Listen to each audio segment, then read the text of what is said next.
Many people see cooking as an intuitive art, guided by feeling, but to science, the kitchen is a laboratory of dynamic systems.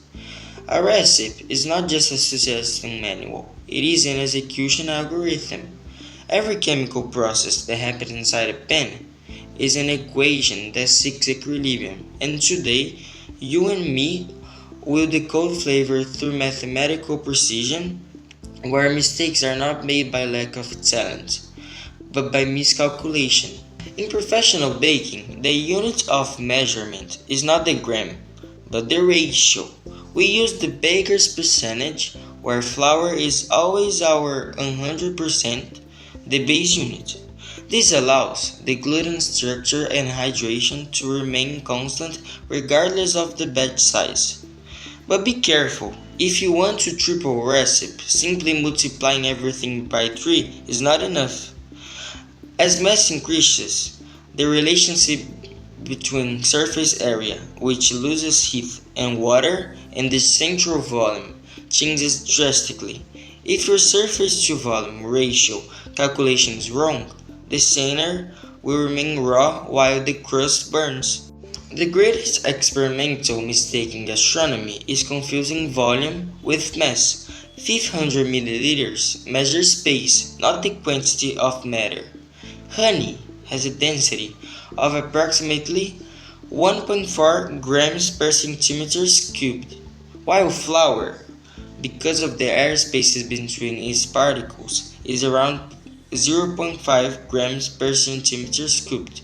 Without applying dimensional analysis to convert these quantities, your chemical proportions become invalid.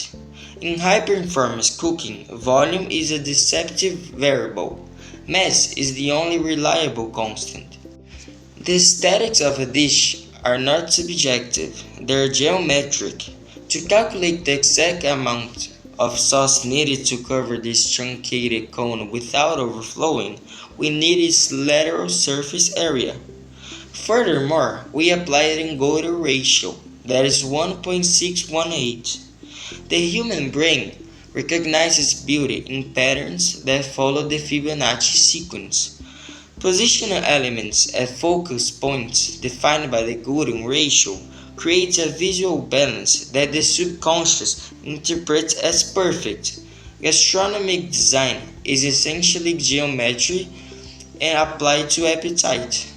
In professional gastronomy, profit is determined at the type of the knife. This is where the correction factors comes in. For example, if you buy 1 kilogram of salmon, that is the gross weight, and after removing scales and viscera, only 700 grams remain, that is the net weight, your correction factor is 1.43. This means that the real cost of your ingredient is 43% higher than the shelf price. And ignoring this loss coefficient turns your cash flow into a repeating decimal tending toward zero. In a restaurant, those who fail to calculate net yield end up serving loss on the plate.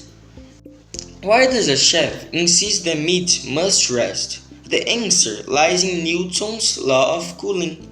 The temperature of a body does not decrease linearly, but exponentially. While the meat rests, the temperature gradient between the hot exterior and the cooler center moves toward equilibrium. Understanding the proportionality constant K is what allows the muscle fibers to relax and retain their juices. If you cut the meat immediately, you ignore the thermodynamic calculation, and the result is dry protein. Designing a menu is an exercise in combinatorial analysis. With 5 appetizers, 4 main courses, and 3 desserts, we have 60 possible variations according to the fundamental principle of counting. But the kitchen also deals with the chaos, or rather, with stochastic processes. In natural fermentation, trillions of random variables, humidity, temperature, and local microbiota act simultaneously. The mathematician does not try to control every molecule. Instead, they calculate the probabilities of success. Technique is our tool for taming the statistical randomness of the nature. Cooking is the physical manifestation of pure mathematics, proportions, geometry, thermodynamics, and statistics are the invisible ingredients that transform raw matter into culture. The next time you taste something truly incredible, remember the secret is not on the seasoning or the talent. It is the precise calculation behind every bite you take. Thank you very much for you to listening to my class.